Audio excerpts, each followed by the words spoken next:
I am Ferdinand Marcos, and I am the President of the Republic of the Philippines.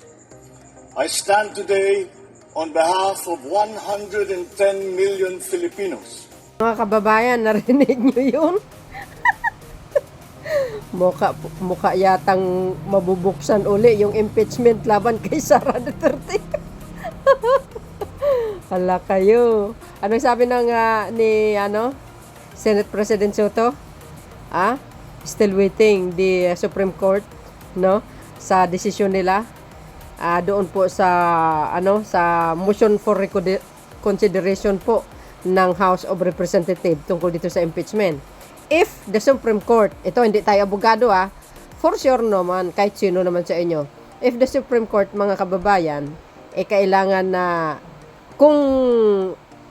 kumbaga aprubahan yung MR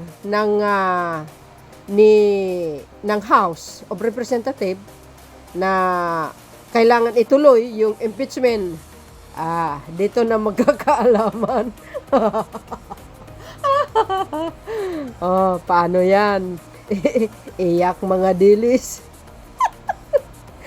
Sabi ko sa inyo noon relax lang. Enjoy the ride.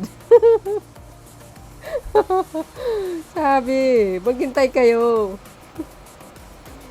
May tamang proseso yan. Wait and see, lagi kong sinasabi. Hindi pa tapos ang laban, di ba? Kayo naman Kaya ang bilis nga ng ako'y humahanga kay Speaker Martin, mga kababayan. Ora mismo, nag-file kaagad sila ng motion for reconsideration kaagad sa Supreme Court. Kaya ang bilis ng galaw Kaya ngayon, nagpapasalamat tayo sa Panginoon sapagkat gumawa ng paraan at hinalal uli ito bilang Senate President ng Senado si Tito Soto, no? Alam po natin sa isang interview niya po, hindi ko alam kung sa ANC or sa 1PH ba to. I'm not sure guys Mayroon po isang sinabi, tinanong sa kanya kung siya ang naging Senate President tungkol dito sa impeachment. Sabi niya kasi doon na sigurado na umpisa na yung impeachment. Di ba? Kaya ito, abangan po natin ang kaukulang desisyon ng Supreme Court. Ipagdasal nyo mga kababayan na ang MR ng House ay kakatigan, no? Ibig sabihin, aprobahan para maituloy ang impeachment. Oh my goodness. Alam po natin nagbago ang liderato ng Senado ngayon. Si Ping Lacson ay nagiging president ng temporary. Pinalitan niya si Jingo Estrada. And dating Senate President Mig Subiri ay pinalitan niya si Joel Villanueva dito sa majority floor leader. Correct me if I'm wrong, So, ako nagtataka kung bakit nagkaroon po ng ganitong klaseng pagpapalit ng liderato dahil nakakasyak no? May sinabi po dito may nakapost dito mga kababayan. Basahin ko Ito pa basahin ko ito bago kong basahin yung isa. Sabi dito mga bes, panoorin, ibabalik ni Senate President Vicente Soto III ang pagkakaroon ng caucus o meeting ng mga senador linggo-linggo. Sinabi pa ni Soto, mananatiling naka-archive pa rin ang impeachment case laban kay Vice President Sara Duterte. Napanood nyo naman siguro yung sinabi niya mga kababayan they are still waiting the decision of the Supreme Court dito sa IMR. Katulad ng sinabi ko, if maigagrant or kakatigan ng Supreme Court ang MR ng House na ituloy ang impeachment, wala na. Sigurado yun, mga kababayan. Ay, naloko na. Guys, ang masasabi nyo dito? Ito, basahin ko dito, yung tungkol dito sa pagpalit ng liderato sa Senado. Ako na-shock talaga ako. Biglaan lang, siguro, yung mga ibang senador, dahil nakakaramdam daw sila parang nasisira yata yung kredibilidad ng Senado kaya nagpalit sila ng presidente nila. Ito. May sinabi diyan, sinabi ni Senator Subiri, mga kababayan, with Senator Soto as a Senate President, the Senate is in, 'di ba? Good hands. Oh my goodness. 'Di ba mga bes? Ano po ang kapalagayan niyo mga kababayan niyo sa sinabi niya? Medyo yata malaman ang sinabi niya. So ibig sabihin, ngayon nasa magandang kamay ang Senado. Maibalik ang tiwala ng taong bayan kasi si Senator Soto ang naging presidente nila. Mismo si Mig Sibere ang nakakapansin din sa Senado na talagang viral, no? Pinag-usapan ng Senate, marami nagsabi na i-abolish nyo na lang kasi hindi po fair yung nagiging pagdinig sa impeachment nung nakaraan. Kaya diyan sila nasira 'Di ba? Diyan sila nasira kasi kung tutuusin, malakas naman ang ebidensya laban kay Sara. Bakit nasabi ko malakas ang ebidensya? Doon pa lang sa pagbanta niya sa Pangulong Marcos Jr. na papatayin. Hindi ba ebidensya 'yun? Mismo live 'yun. Malinaw na malinaw yung ebidensya na 'yun. Na sinasabi gigilitin ng liig. Sino po ang sinabi ni Sara doon? 'Di ba ang pangulo 'yun? Malinaw na malinaw Tama si Senator Sobere. Ayan sabi pa nga dito nasa mabuting kamay ang liderato ng Senado kay President Vicente Soto. The third, ayon kay Senate Majority Leader Juan Miguel Mig Subiri. 'Di ba? Diyan pa lang grabe naman kasi yung nangyari mga kababayan, kahit sabihin mo 100% ang ebidensya nung sa impeachment, kitang-kita naman tapos ganun lang ang nangyari, 'di ba? Wala stick talaga. Ito pa. Sabi nito mga kababayan ng Abante News Online, Chis Escudero walang sama ng loob na inikis bilang Senate President. Goes. Talagang ganyan no? Dahil siguro doon sa mga issue, laban po sa kanila, mga kababayan, alam po natin, ang nagbigay sa kanya ng donation, ito si Lubiano na kung saan, nandyan po sa Senado kanina, hindi naman tinanong ni Marcolita, basta lang doon naka-attend, di ba? Chis Escudero, walang sama ng loob na inikis bilang Senate President.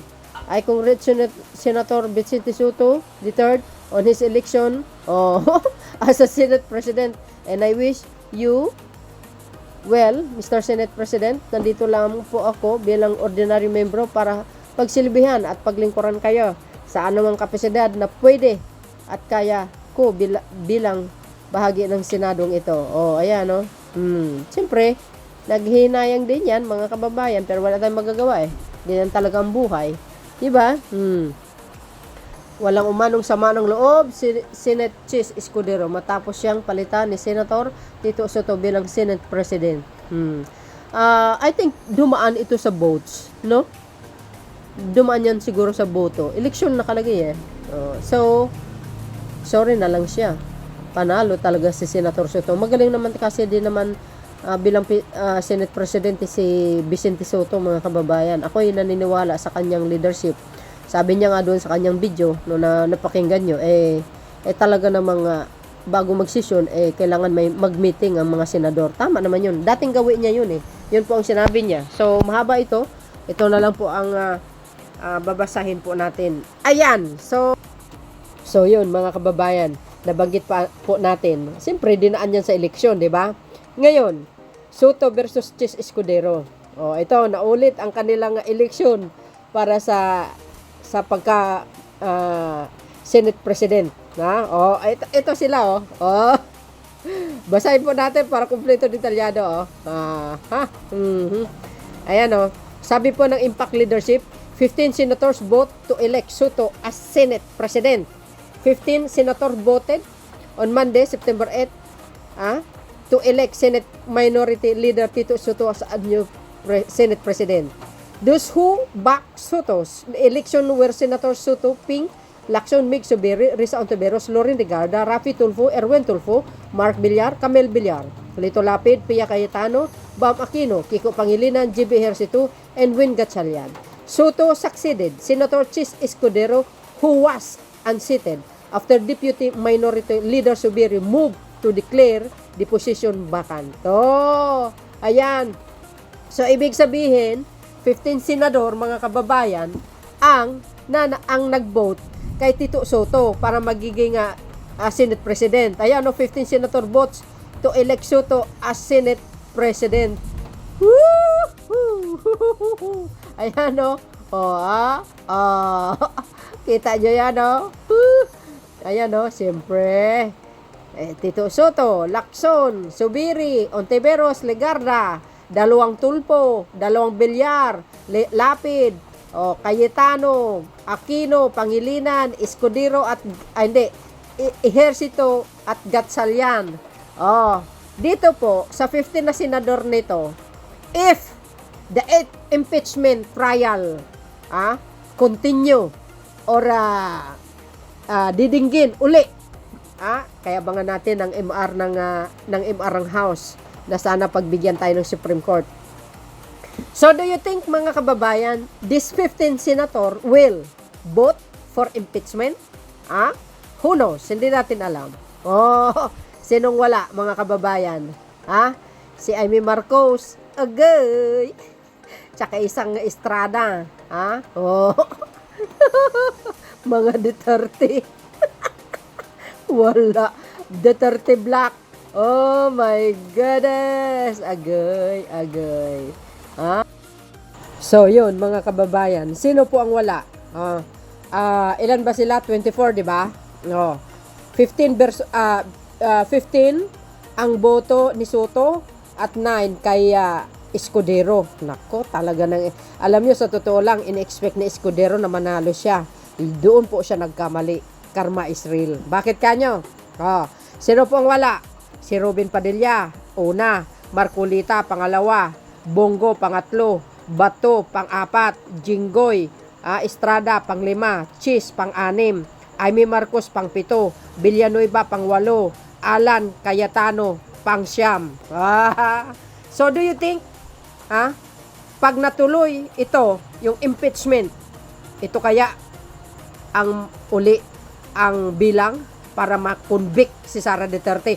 Honos, baka madagdagan pa. Kaya guys, abangan po natin ang MR na sana pagbigyan ng korte na maituloy itong impeachment nito, mga kababayan. You see, 15 versus 9. Yan ang sinasabi natin. Kaya medyo nanginginig ang mga dilis. Bagong liderato ng Senado. Napatalsik si Quezon. Ala kayo. Mga bes. Sa totoo lang, ang Panginoon talaga napakabuti. Thank you, Lord. To God be all the glory talaga, no? Guys, very nakaka-overwhelm si Senate President Soto. Maka-Diyos pala, nagbabasa siya ng verse. I think nagbabasa ng Biblia. So ito, expected, unexpected. Ang akala ni Quezon, siya pa rin ng Senate President. Sabi ko sa inyo nagkaroon po ng eleksyon 15 versus 9. Ngayon? Sabi ko sa inyo nasa amin ang huling halakhak. Kaya huwag kayo masyadong nagpakakasiguro. Mayroon tayong Diyos na nakatingin sa atin. Mas kakampihan ng Diyos yung gumagawa ng tama kay doon sa mali. Yan ang sinasabi natin. Shout out sa mga dilis. Ayan, yung boto ni Soto nakuha kanina.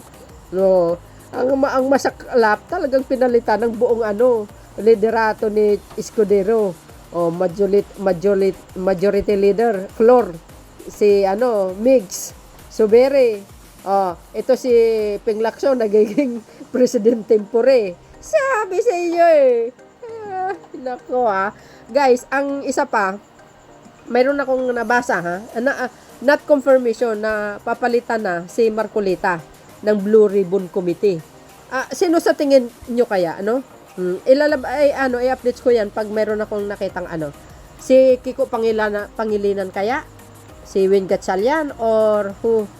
Pwede po si Senator Rapi Tulfo o kaya si Madam Risa Ontiveros. What do you think, guys? Sila dapat palitan ng Blue Ribbon Committee. Wag na yung mga Duterte. Ayan. Kayo na po balang kung magkomento, mga beswa. See you again on my next upload. Bye. Yan, babos. God bless, Philippines.